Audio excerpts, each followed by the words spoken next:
Thank you, Pastor Cornell. Thank you, Metro Assembly. It is a privilege to be here. It honestly is. I've heard so many good things about you. Good things through Pastor Cornell, good things from Missionary Jim, Missionary Jay, and it's a privilege to be here. God is good. Amen? Amen. So a little bit about us. As you hear, as Pastor Cornell said, I speak with accent. So while I'm talking today, if I'm going too quick and if you struggle to understand, just put up your hand and I will know, okay, I need to slow down or articulate or do something um, because obviously I speak with accent. And I always tease people struggle to pronounce my name. And I always say, don't worry because my wife doesn't say it correctly either. So, and that's true. She doesn't even say her own last name correctly. So, but it honestly is a privilege to be with you. A little bit about us. You saw the picture of our family. Joshua is 7, Malia is 4, and then my wonderful wife, Kristen. And I think that's the reason why I'm invited here, because Pastor Cornell first met her. She's amazing communicator, amazing. She's got a passion for children ministry, and I'll share a little bit about that in a second. But our children go to a French school in Madagascar, and they speak French. They like to correct our French. That's the biggest fun they have if they can correct our French, and that happens quite often. But they're doing well. They're loving life. They're loving Madagascar, and yeah, it's exciting to see them grow with a love for missions. Seeing them grow for a love for what God has called us for as a family. So a little bit about Madagascar, because most of the time, if I say Madagascar, most people think of the movie. Isn't that true? Let's be honest.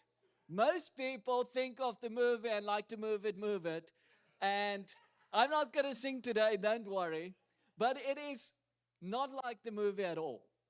So, first of all, people, when I say Madagascar, I think of the movie, and then they hear it's an island, then I think it's the small little tropical island in the Indian Ocean. Well, it is in the Indian Ocean, but it's about 5 times the size of Ohio. I actually just Googled it because I had to see the size of Ohio. Um, and so it's a big island. It's very diverse, and it is very unique in the fact that it is a mix almost between Africa and Asia, because the people descended from, or that settled first of all, came from Africa, but they also came from Asia. So it's a very unique culture in that sense. It's a very poor country. Me and Pastor Cornell talked about that yesterday a little bit. A good salary there is between $2 and $3 a day. 75% of the country's of the population lives below the poverty line. So it is a poor country, and that creates a lot of issues. Um, there's obviously a lot of crime, there's a lot of issues, but the amazing thing is the people are open for the gospel. The people are open to receive the good news of Jesus, and the gospel is advancing. So we are excited for what God is doing. If you travel through the island, um, of the 40 people groups, 10 of the people groups are still considered completely unreached. So there's still a lot of work to be done. And so of the 40 people groups, of those 10 people groups, our heart is to see the church planted in those areas, to see the gospel go out and the church established there where there is no church. And we do that through our Bible school. That is my main focus. That is my passion, is to train up pastors that they can go out and plant the church where there is no church. So they come to the Bible school for 3 years. We get to spend time with them for 3 years. We get to invest in them. And then they go out, they do another year of practical ministry before they then get sent out to plant the church where there's a need for a church. And it's amazing to see them go out and see the gospel advancing all over the island.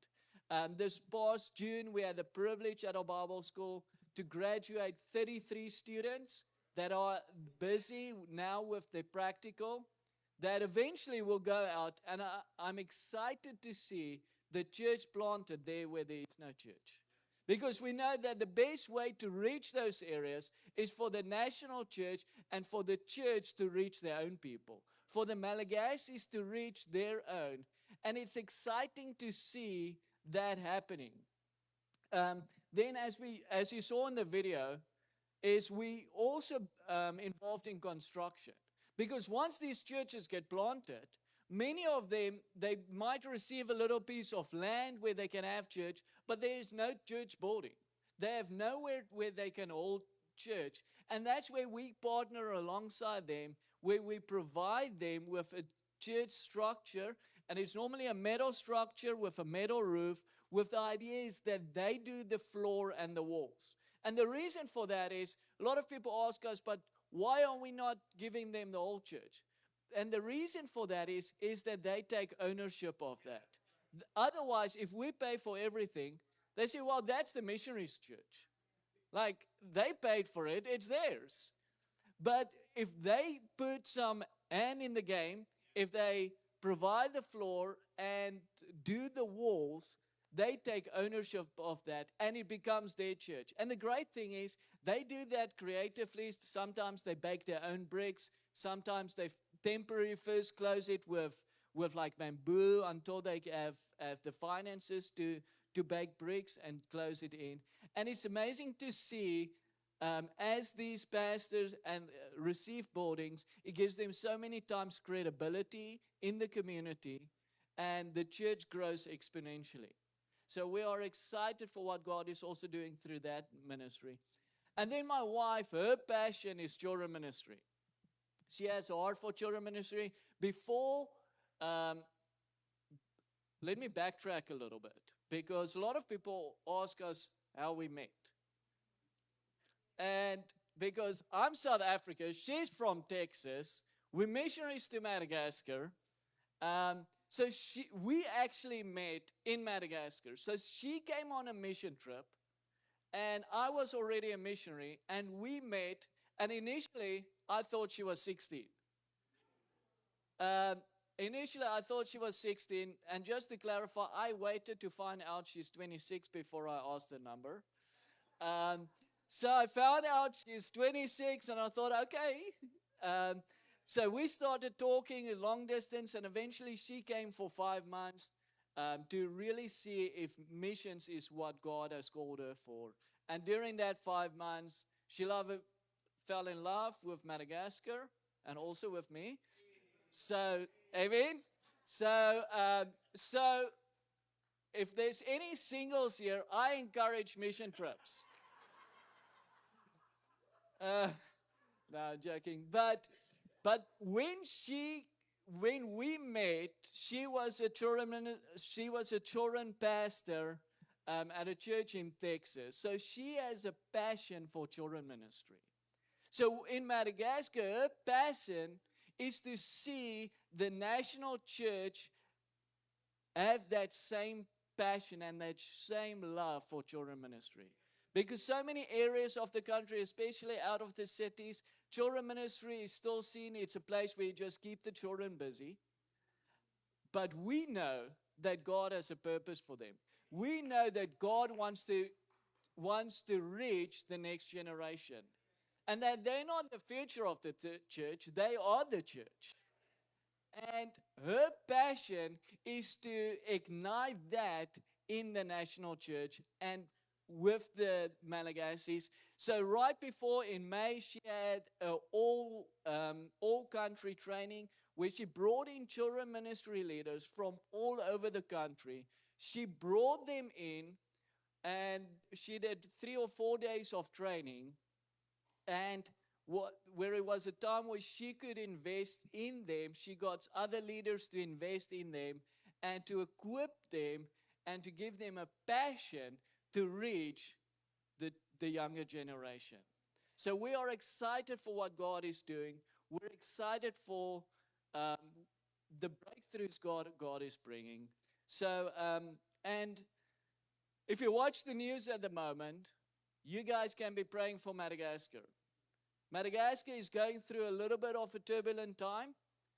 Over the last few weeks, there's been um, protests and riots against the government because of a lack of basic needs, of basic services like electricity, like water. Because a lot of those infrastructure was never invested into, never kept up.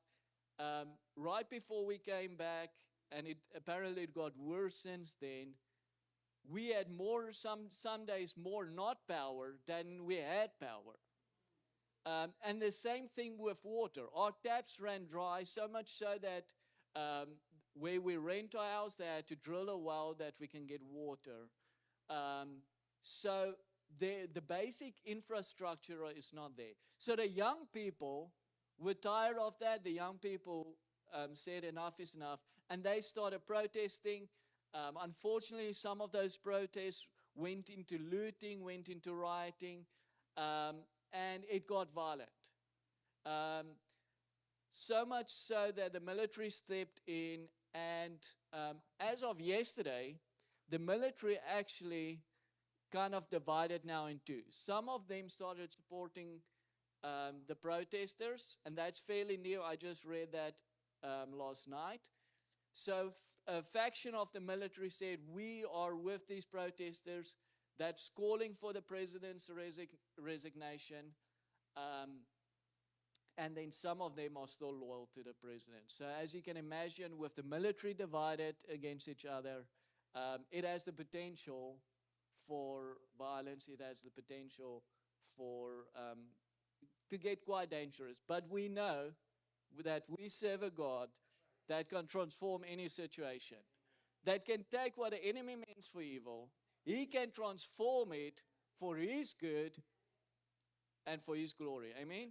So we're trusting that God will use this, that it will be a wake-up call for Madagascar, for the need for the gospel to take effect. Not just hearing the gospel, but it will take hold of people's hearts. Because so many times in the moments of crisis is when people are open.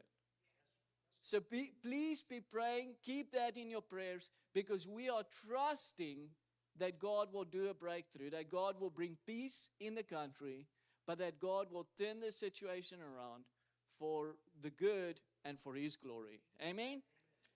So I am very excited to be sharing, and I love what you guys, your vision of, and I hope I don't mess that up, but in the streets and across the seas. Across the seas and across the seas. Amen. And I love that because we know that that is something that God has for each one of us. God calls us, each one of us, to minister here and abroad. We all have a purpose. We all have a plan. And God, I believe, wants to challenge us today. So before we look at the word, let's take a moment, let's pray together, and let's be open this morning that God will work in us.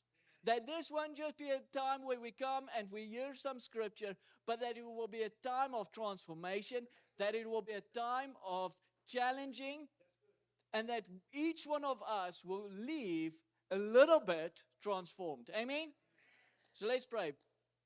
Father, we thank you for this day. Father, we thank you for your goodness. We thank you for your love. Father, we thank you, Father, that you are a God of breakthrough.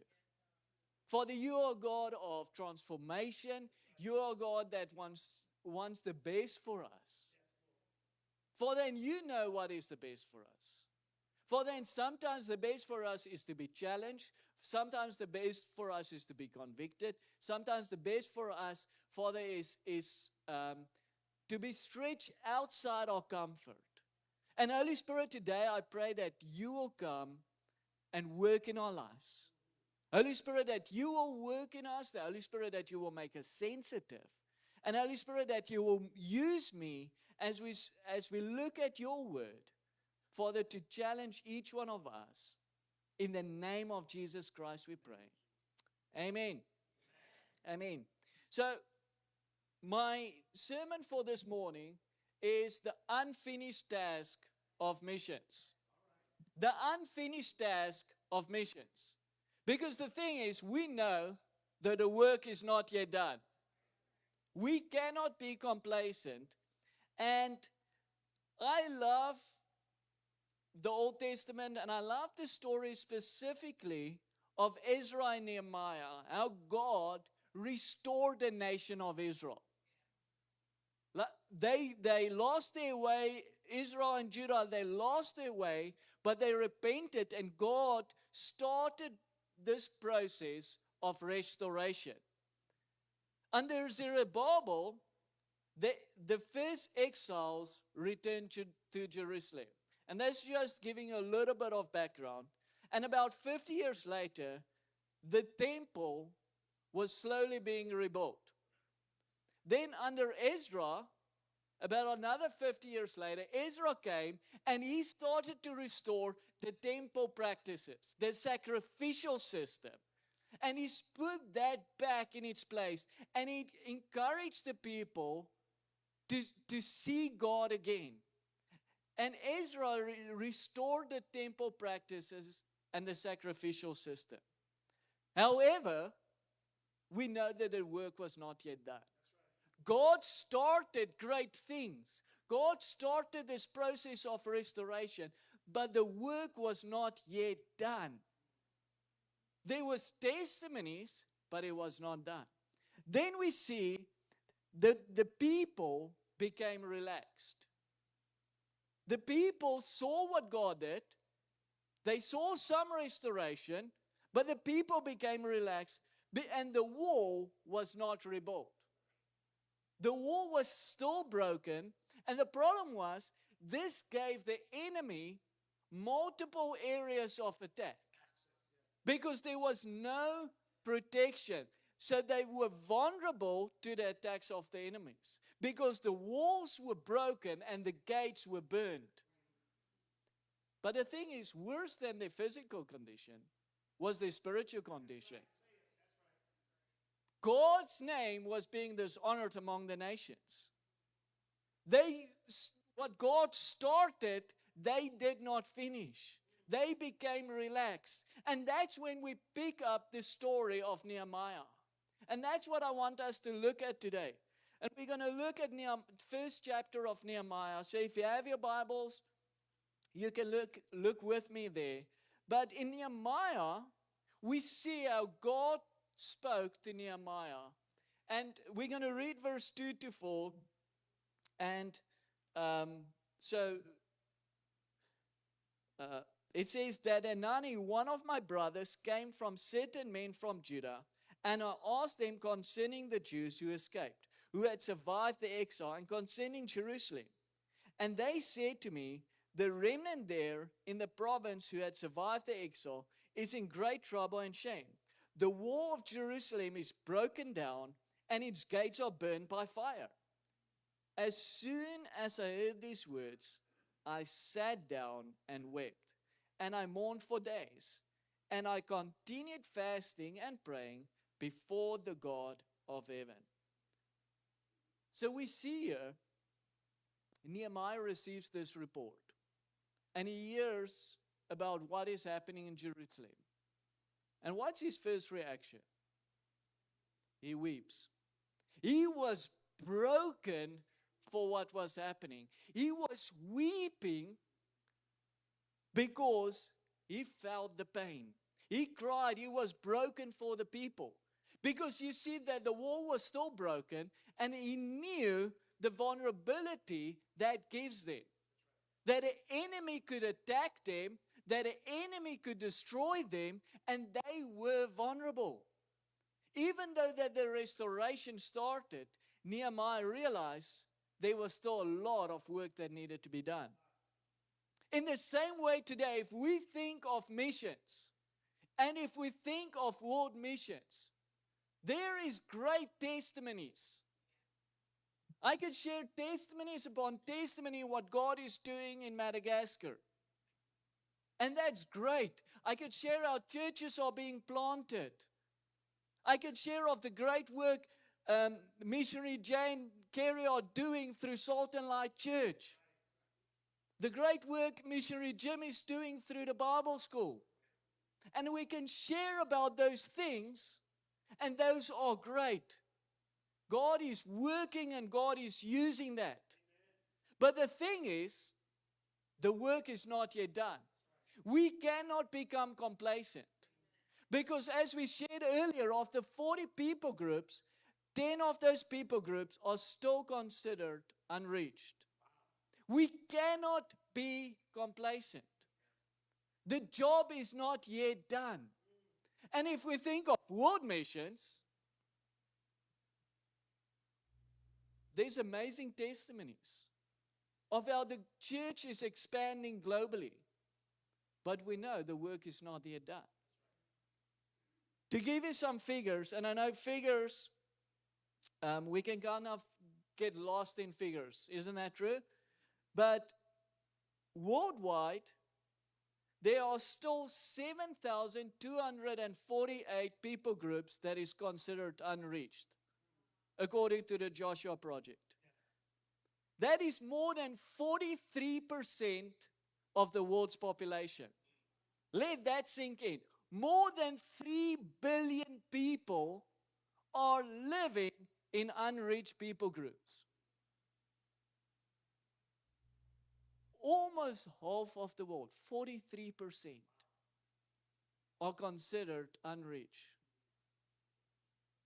More than 3 billion people. The walls are still broken. The gates are still burned. The work is still unfinished. We cannot be complacent. There is still a lot of work that needs to get done, and you and I are part of that plan. You and I are part of what God wants to do in those areas. Where that 43% needs to come down. The walls are still broken. The gates are still burned. There's work to be done. Revelation 7 verse 9, it talks of, and it says, a great multitude that no one could number, from every nation, from all tribes and people groups and languages, standing before the throne. Until that is a reality, our job is not yet done. Until that is a reality all over the world, we cannot be complacent. We cannot take our foot off the gas. We have to do what God has called us to do. Across the streets and across the seas. There's work to be done. But the problem is, sometimes we can be complacent. We see the victories, we stay on the victories, we dwell on the victories, instead of pushing forward to what God has called us for. The thing is, Nehemiah, when he heard the words, what did he do? He wept. He cried. The Bible says he wept for days because he felt for the people. He had a heart for the people. He wept because the people were in trouble. His heart was broken for the fact that so that the people were without protection, that the people were vulnerable for the attacks of the enemy. And in the same way, if we think of the unfinished task of world missions, are we weeping for the lost? Are we weeping for the fact that so much of the population of the world never has an opportunity to hear about the good news of Jesus? To hear about what Jesus has done for us. Nehemiah wept. Are we weeping for the lost? Because they see, Nehemiah was the cupbearer. He was a man of privilege. He was living in a palace. He had a prominent position. He daily served the king. It would have been easy for him to say, no, I want to look the other way. Jerusalem is far away. I'm in my palace. I want to look away. I'm comfortable in my palace. I'm comfortable where I am right now.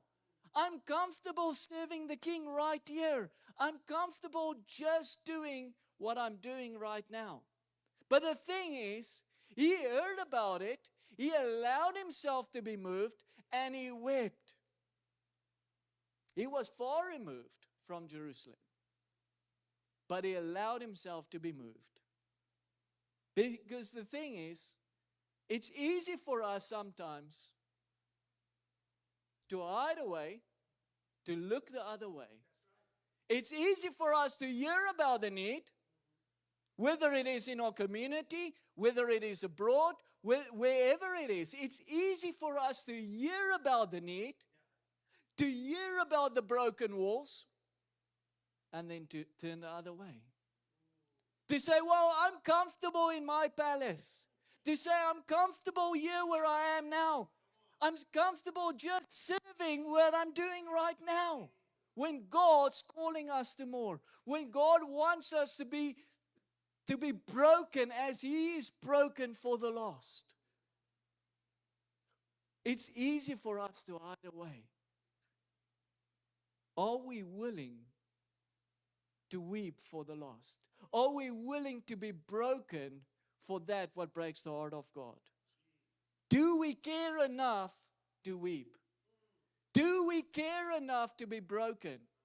Because the thing is, we cannot heal that what we refuse to feel. We need to feel for the lost. We need to have a burden for the lost. We need to be broken.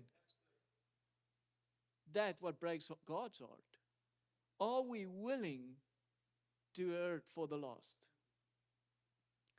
We see that Nehemiah, first of all, he was broken. He wept for days. But the thing is, he didn't just stay at weeping. He didn't just stay at weeping. He allowed himself to be moved. He didn't look the other way. But then, and this is my second point, he started praying. He started interceding. We see that in verse 5 and 6. Verse 5 and 6 says, "And I said, O Lord God of heaven, the great and awesome God, who keeps covenant and steadfast love with those who love Him, and keep His commandments, let your ear be attentive, and your hearts open to hear the prayer of your servant, that I now pray before you day and night for the people of Israel, your servants, confessing the sins of the people of Israel, which we have sinned against you. Even I and my father's house have sinned." We see he interceded. He prayed and he said, well, I need to stand in the gap for these people. He stood in the gap for those that did not even realize the wrong they did. He didn't first of all judge. He didn't first of all pointed fingers. He stood in the gap and he prayed for them. And he interceded for them. Nehemiah saw the need. He felt the need. But then he prayed. He interceded. Today in world missions, there is much need. We can get overwhelmed in the needs. But we all have a responsibility to pray. We all have a responsibility to intercede. We all have a responsibility to go on our knees and bring that before God. Because God's heart is missions. God's heart is for the lost. But we need to pray. We need to be on our knees and bring that before God. Because the thing is, prayer changes things. There's power in prayer. There's power in prayer. Nehemiah reminded God of His promises. He prayed scripture. If you read verse 8 and 9,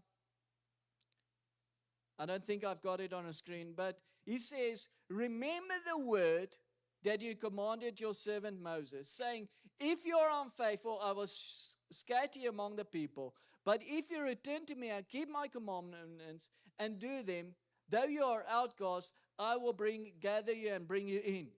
So Nehemiah reminded God of his promises. Where he says, well, your word says we were unfaithful, you scattered us. This is what got us in the mess. But your word also says, if we return to you, you will bring us in. And he reminded God of that word.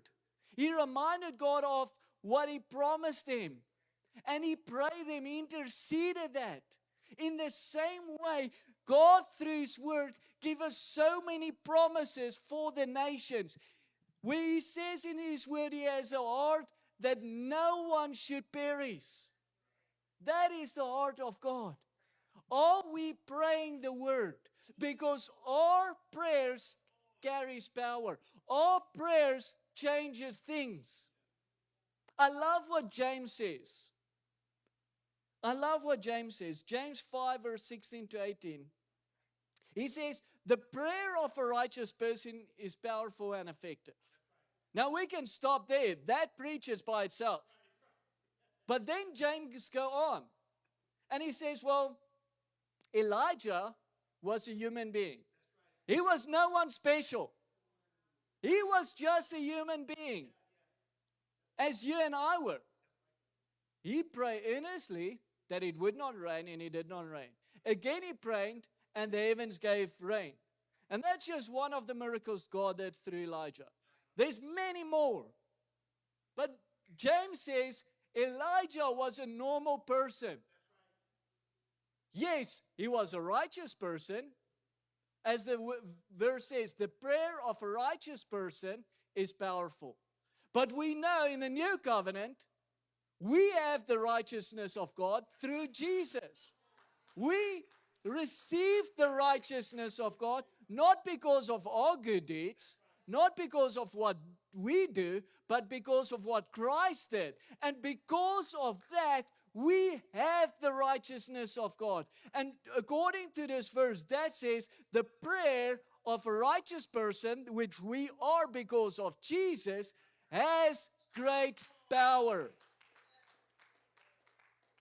So even though we are normal people, even though we are just normal people, we can pray and we can have faith and we can have confidence that God hears those prayers and that He will answer those prayers.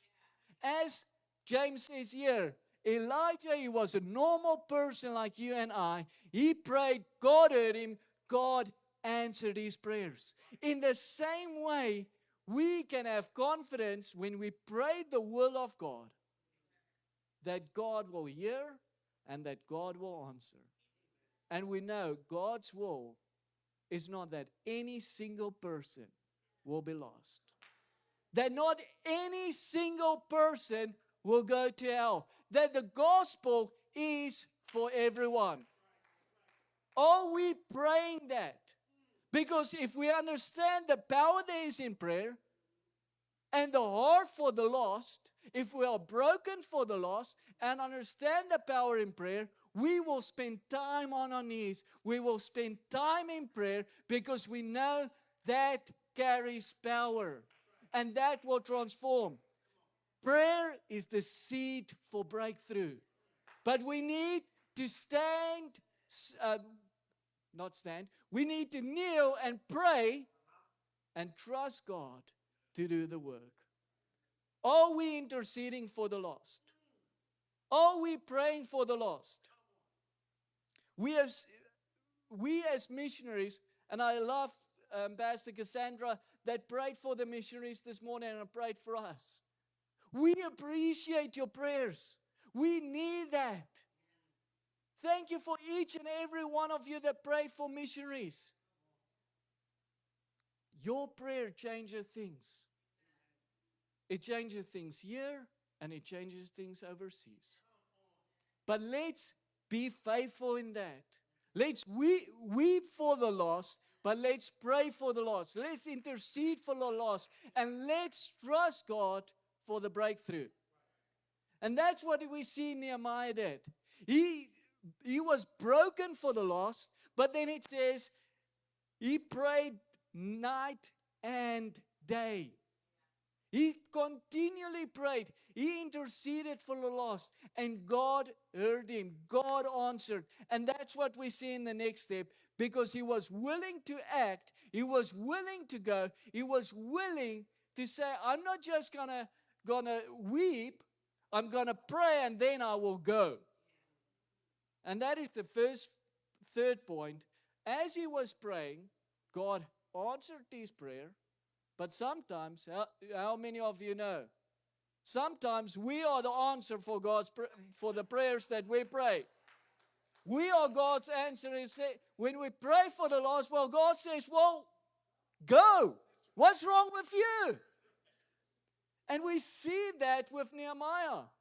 Because Nehemiah, he was praying, he went to the king, and he was sat in front of the king. And the king said, what's wrong with you? Why are you looking sad? And the thing is, that was dangerous. It was dangerous for Nehemiah to look sad in the presence of the king. He was risking his life just by that. Because he could have been put to death just for that. And then he doesn't say, and he brings his request to the king and he says, well, my people are in ruins. And if you read it, you see the amazing thing. How this king sent him, he provides for him, he gives him provision. And then later on when opposition comes, even the next king, when opposition comes, he says, well, no. You guys are not going to stop the work. You guys are going to provide for them to rebuild the wall and to rebuild what God wants to do. So we see God answered the prayers. But Nehemiah still had to take the step of faith. He still had to say, well, I'm not going to be comfortable in this palace. I'm not going to look the other way. I'm not going to stay in my comfort, but I'm going to step out and I'm going to go that where God has called me. And we see that through Nehemiah. He risked his life to speak to the king. He was willing to leave his comfort and to go. In the same way as we think of the unfinished task of world missions, we know that the task will not be finished just by our emotions. Yes, we need to weep. We need to cry. We need to feel for the lost. But the reality is that's not enough. We need to pray. We need to act. We need to, as the Bible, well, not as the Bible says, as we say in English, put our money where our mouth is. And sometimes that's literally putting our money where our mouth is. But sometimes that means we need to go. We need to act. We need to go across the street or across the ocean. We need to go. We need to be willing to say, here I am, Lord, send me. And I know we all won't go overseas as missionaries. Sometimes God calls us on mission trips. Sometimes God calls us across the street. We all know we won't go. But where is the broken walls in your area? Where is the broken walls in your community? Where is it that God is moving your heart for to reach right now? And if we think of world missions, we all know we have a part to play. We all know each one of us have a part to play. We need workers in Madagascar. We need workers all over the world. We cannot be complacent. The job is not yet done. The work is not yet done. We need workers. Maybe God is calling some of you. Maybe God is speaking to you. Let's not let that opportunity go.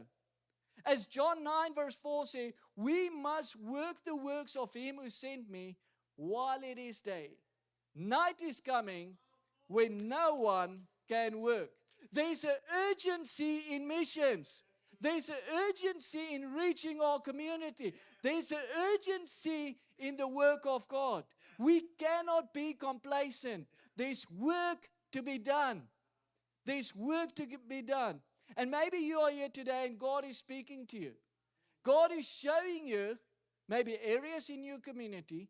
Maybe God is showing you people He wants you to reach. Maybe God is showing you a neighbor, a co-worker. Are we willing to act? Are we weeping for them? Are we praying for them? And are we willing to act? Because it's easy for us to look at the broken walls. Whether we look at the broken walls of world missions, it's easy for us to look at that and be overwhelmed. Because the need is so great. The need is so big. It's easy for us to be overwhelmed in that moment. But the thing is, we all have a part to play in that. And I love the Nehemiah, because Nehemiah 3 verse 28, and that's the last verse I'll read. It says, above the horse gate, the priests repaired, each one opposite his own house. Now, initially, it seems like a very insignificant verse. But I love that. Because he says, each one repaired across at his own house that what was entrusted to them. In other words, each one had a part to play. Each one had their job, and they stuck with their job. They didn't look at someone else's job. They didn't look at someone else's bricks that they were laying. They were rebuilding their wall. That was what is entrusted to them. And they did it brick by brick. We can look at world missions as an unfinished task, and we can be overwhelmed. But my question is, what is your part? What is the wall that you need to build? What is it that God has entrusted to you? And are we willing to build it brick by brick? It's not going to happen all at once. We know that. Yes, God sometimes brings revival, but sometimes it comes with a lot of hard work. And we see here, each one was faithful with doing that what was entrusted to them. Each one was faithful with rebuilding brick by brick. Opposition came, difficulty came, people came to attack them. With sword in hand, they were building. We have a job to do. But also, each one of us have a job to do right here. God placed you, as this verse says, closest to their own house. Right there where God placed him. I said that was my last verse. But Acts 17, verse 26 to 27. And I love this verse, and I'm just quickly going to read it. Sorry, this was not on plan, but I love this verse. It says, and he made from one man every nation of mankind to live on all the face of the earth, having determined the allotted periods and the boundaries of their dwelling place, that they should see God and perhaps feel their way toward him and find him. So this verse says, God has determined when and where we will live. God has determined that you will live at this time in history, for this moment, to reach the area where he has placed you. As Mordecai said to Esther, you are called for such a time as this. In the same way, God strategically placed us for such a time as this. And this gives me purpose. Knowing that God placed me in Madagascar for such a time as this. But God has placed you here. for such a time as this. To do what He has called you to do. Reaching that what He has entrusted to you. My question is, are we weeping? Are we feeling for the lost? Are we praying? Are we interceding? And are we willing to ask? Are we willing to go? Because we all have a part to play. We all have a part to play in missions. We all have a part to play right here in this city. What God is doing right here through Metro Assembly. We have a part to play. And God has a purpose for each one of us. Are we weeping for the unfinished task? Locally, but also internationally. The task might be unfinished, but it is not impossible. And when we get overwhelmed, we focus on what God has entrusted to us. And we rebuild brick by brick. And I believe God is challenging each one of us today with that. Are we willing to say yes? Are we willing to say, but I will be faithful with what you have entrusted to me, and I will rebuild it brick by brick. And I believe the Holy Spirit is speaking to some of us here. And maybe the Holy Spirit is showing you maybe an area that is your broken wall. The area that He wants you to get more involved in. Let's not let this opportunity pass. Let's say, yes, here I am, Lord, send me. Amen? Let's pray together this morning. Maybe you are here this morning and God is stirring in your heart. And you are weeping anew for the lost. Let's not let this opportunity pass. Maybe God has placed people on your heart to reach out to. Maybe God has placed colleagues, neighbors on your heart to reach out to. Let's weep, let's pray, but let's act on that. Let's not let this opportunity pass. Father, we thank you. Father, we thank you for your gospel. Father, your gospel transform, your gospel change. Father, but thank you that you have called each one of us, Father, to be your vessel to take your gospel to this world. To take your gospel to this community. To take your gospel to the ends of the earth. And Holy Spirit, in this moment, I pray that you will speak to each one of us. Holy Spirit, challenge us. Holy Spirit, challenge us to weep. Holy Spirit, challenge us to pray. Father, by the Holy Spirit, challenge us to act. Father, we know that your gospel changes things. Father, and we pray, Father, that you will bring transformation locally, but also internationally. Holy Spirit, use us. Holy Spirit, show each one of us what is our broken wall. Holy Spirit, show each one of us what is it that we need to rebuild. Father, and give us the endurance and the wisdom to do that brick by brick. Thank you, Holy Spirit. Thank you, Jesus. Father, and thank you that your gospel has the powerful transformation. Father, it's not about us. Father, but you choose us. Father, and that is both humbling. Father, but it's also challenging. Father, help each one of us to say, here I am, Lord, send me.